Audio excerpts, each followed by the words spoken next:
Tony Ferguson versus Li Jingliang.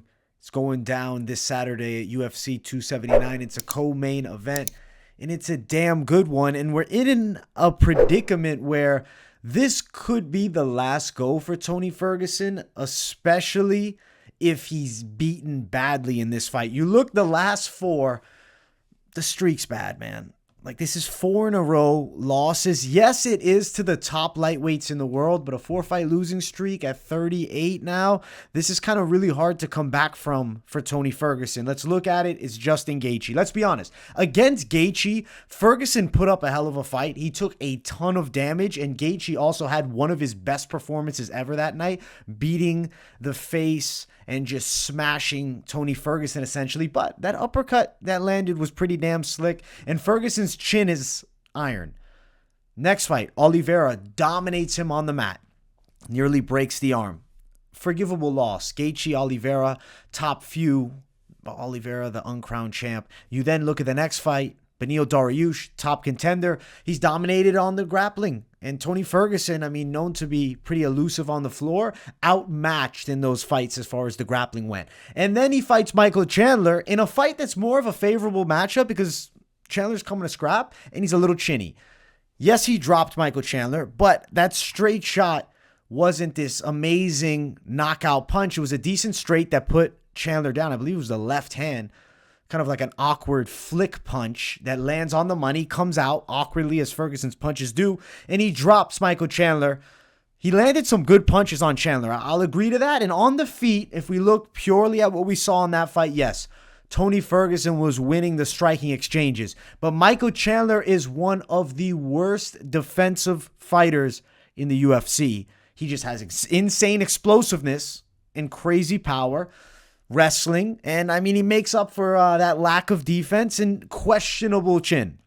You look at the run Ferguson had. This is years ago now. 2019, his last win, it was against Cowboy Cerrone, now retired. Anthony Pettis, who's on a big losing streak over in PFL. Kevin Lee, who's having close fights with Diego Sanchez. You look at these wins for him, and they're just not major. Rafael Dos Anjos, looking at this fight, yes, super impressive still to this date. I think that win holds weight. I feel as though Tony Ferguson right now is in a position that it's must win. I don't want to say for his career, because if he did lose and he put on a decent performance, I could see the UFC giving him one more go. Ultimately, for him to be taken serious in any type of top of either lightweight or welterweight, he needs a win in this fight. A loss here, it ends any chance of more major fights to come. I think he'd be kind of left with just a veteran style matchup.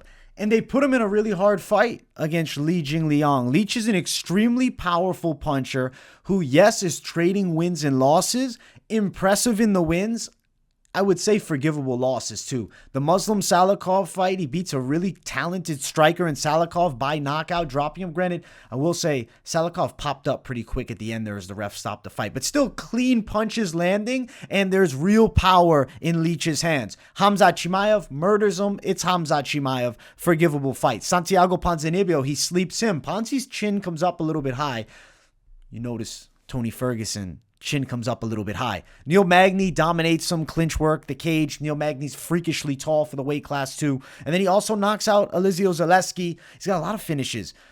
As of late, I think that Leach is looking improved. I like that win over Salikov. What I don't like with Leach sometimes is he does wing his punches a bit and get a bit wild and kind of overshoot shots at times. Granted, Tony Ferguson also kind of overshoots at moments, and he seems slowed down striking. Even though he's outstriking Michael Chandler, there's moments where he's throwing very out-of-range elbows and shots that, I don't know, just didn't look great to me. Signs of maybe an aging fighter. Now, you look at Leach. Yes, he might overshoot a bit, but he has a high percentage rate when he lands clean punches. If you're looking at knockout power, I think Leach at this point is packing a bigger punch than Tony Ferguson. I also think he can take Ferguson's shots. Tony Ferguson is in a position where he's just knocked out, 4 months ago? Not even, 3 months ago. Front kick, flatline KO. He's bouncing back to take on Leach, who's known for knockouts. Last 4 wins are all KOs. that shin's going to be there to be hit. Tony Ferguson closes that gap well, but he comes in square with the chin straight up in the air. Leach is known for the wide hooks, and they land with a lot of power. I see him touching that Ferguson chin. I'm riding with the Leach to win by knockout. I think he sleeps Tony Ferguson. I'm trying to break down how I could see Ferguson winning. To me, it would be the grappling. Is he going to look to wrestle the Leach in this fight? I don't think super high likely. Even Tony Ferguson's offensive takedowns, how effective will they be against Leach? Tony Ferguson needs this fight on the floor. I think his best bet is to win by submission, but the likelihood of that, to me, is low. The likelihood of him not being clipped by hooks, almost zero here. And is his chin going to be able to take it? Prime Tony Ferguson is known for absorbing insane amounts of damage. He can take a beating. Even his wins, he's taken beatings too. 38, 4-fight losing streak, welterweight division. Li Jingliang, the opposite side of you.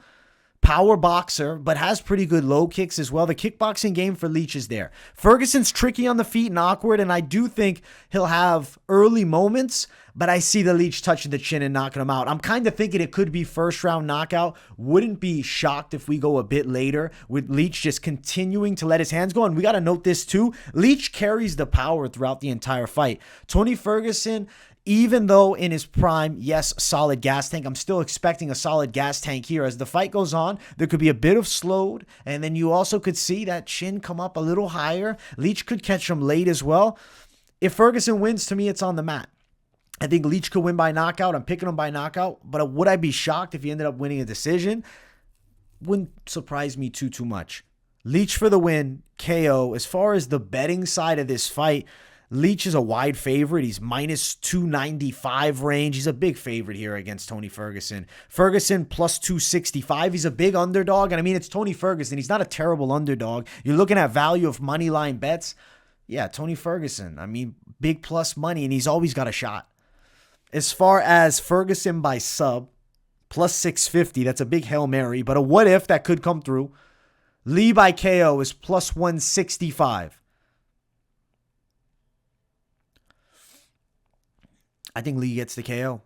Plus 165, maybe. You got to respect that Ferguson chin. But he's been chinned. And he's not getting any younger. We got to ride the Leach. As a fan, I'd like to see Tony Ferguson find a way to pull this one off. I just don't think the likelihood here is super high of that. I kind of feel like the Leach is going to be too explosive, too quick. And a real welterweight. At the end of the day, Tony Ferguson didn't take a year to build himself into a welterweight. He didn't take 9 months.